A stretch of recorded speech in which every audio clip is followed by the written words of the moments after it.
తాకట్లో ఉన్న మీ బంగారాన్ని విడిపించి ఆ రోజు ఆన్లైన్ రేటుకి కొంటాం. Sharma gold company. ఓం నమో వెంకటేశాయ.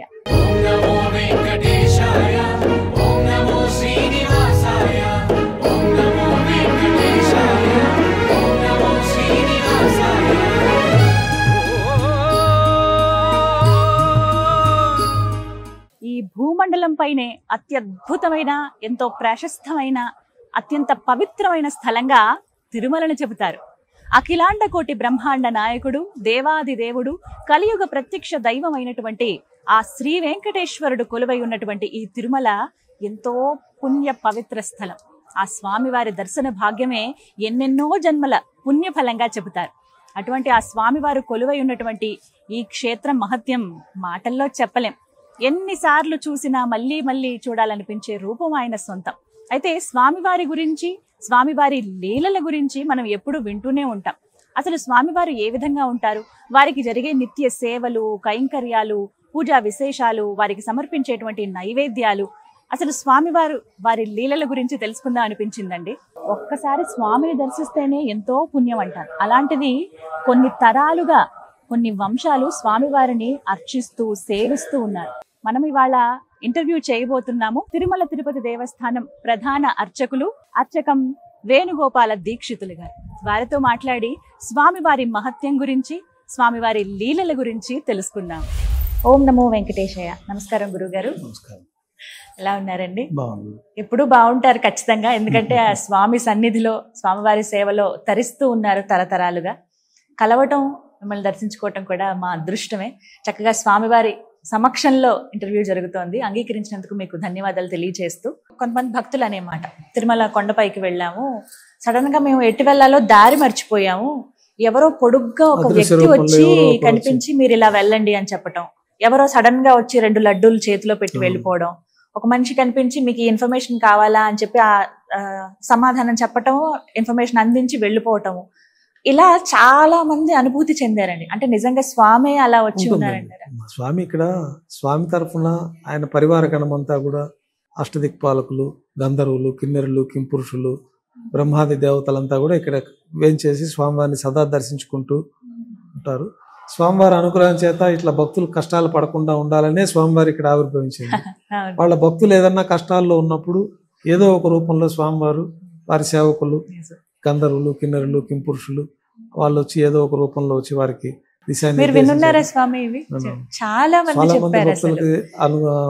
అనుభూతులు ఉంటాయి. ఘాట్ రోడ్ దగ్గర నుంచి కార్ ఆగిపోతే ఎవరో సడన్ గా వచ్చి మాకు బాగు చేసి వెళ్ళారండి అని చెప్పి. కొంతమంది కొంచెం అహంకారంతో నాకేముంది అయిపోతుంది అనుకుని వస్తే ఇక్కడ ఏమీ జరగకపోవడము, అట్లాంటివి ఉంటాయి. స్వామివారిని భక్తి శ్రద్ధలతోటి శరణాగతితో వచ్చిన వాళ్ళకి ఇట్లా ఎలాంటి లోటు ఇబ్బందులు కనీయకుండా స్వామివారే దారి చూపి దిశానిర్దేశం చేయడము చూస్తాము. కొంతమందికి ఎన్ని అనుకొని వాళ్ళు ఎంత రికమెండేషన్లు చేసుకొని వచ్చినా ఇక్కడ వచ్చినాక అదేది పని చేయకుండా, లేదా వాళ్ళకి ఏదో ఇబ్బందులు వచ్చి వెనక్కి వెళ్ళిపోవడం కూడా జరుగుతూ ఉంటాయి. అవును, స్వామి చాలా పరీక్షలు కూడా పెడుతూ ఉంటారని అంటారు. ఎవరు అతీతులు కాదా ఆ పరీక్షలకి? ఎవరు స్వామివారికి ఆయన ముందు అహంకారం ఉండవద్దు. శరణాగతి భావంతో నమ్మకము, విశ్వాసము, భక్తి విశ్వాసాలు అంటారు. ముఖ్యంగా స్వామివారిని నమ్మాలి, స్వామివారిని శరణాగతి పొందాలి. భక్తి విశ్వాసంతో స్వామివారిని మనం దర్శనం చేసుకునేటప్పుడు కూడా ఎక్కువ కోరికలు కోరాల్సిన అవసరం లేదు.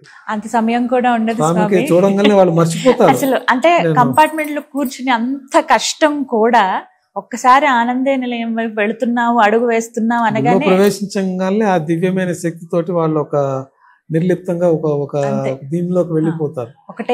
స్వామిని చూడంగానే అసలు ఏం మాట్లాడాలో తెలియదు. బయటకు వచ్చినాక ఇంకా ఒక కళలాగా అనిపిస్తుంది.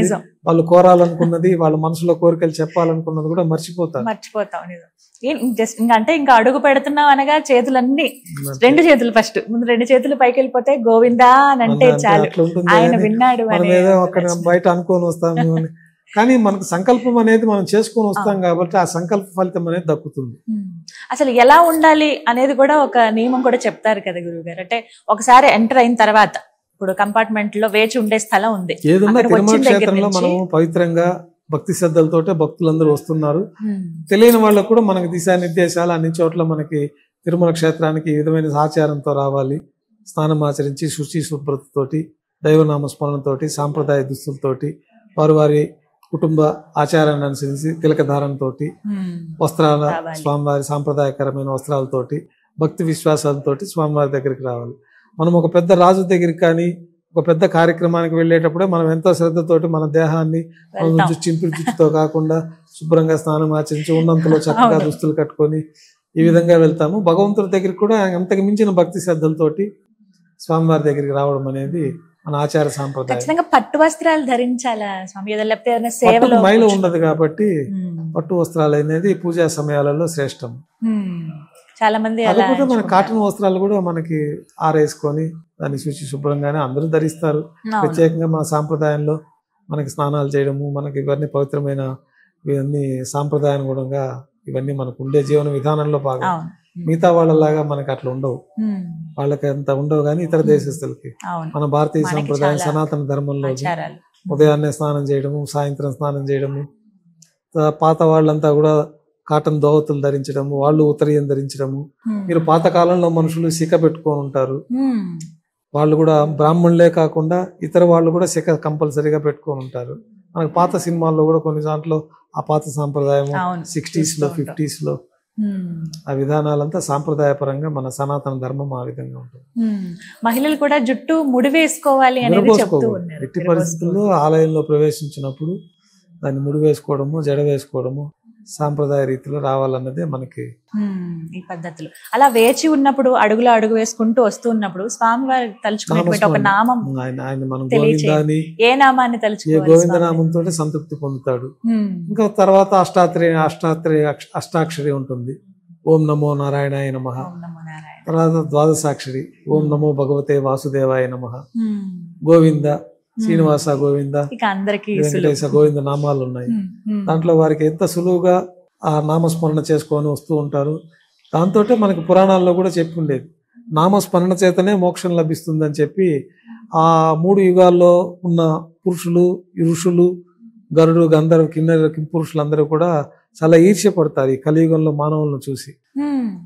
మేమంతా అట్లా జుట్టు గడ్డాలు పెరిగిపోయి పుట్టల పైన పొరిగేంతగా తపస్సు చేస్తే గానీ మీ అనుగ్రహం లభించదు. అలాంటిది ఈ కలియుగంలో ఊరికే నీ దగ్గరికి వచ్చి గోవిందా అంటే నువ్వు ఇంత మురిసిపోయి వాళ్ళకి అన్ని కోరికలు తీరుస్తా ఉన్నావే అని. మాకు అక్కడ కట్టిన పురాణ కాలంలో యజ్ఞయాగాదులు చేసేవాళ్ళు. త్రేతాయుగంలో అంతా ఆ యజ్ఞయాగాదులు చేస్తూ ఉంటే ఆ స్వామి అనుగ్రహం వీళ్ళకి ఎక్కడ లభించి శక్తివంతులు అవుతారో అని ఆ యజ్ఞాలను భంగం చేయడానికి రాక్షసులు రావడము, దాన్ని అన్నింటినీ కూడా స్వామివారే వచ్చి అదంతా భగ్నం లేకుండా వాళ్ళ భక్తులకి సహాయ సహకారాలు అందించడము, ఇంత కార్యక్రమాలతోటి స్వామివారి అనుగ్రహం పొందేవాళ్ళు.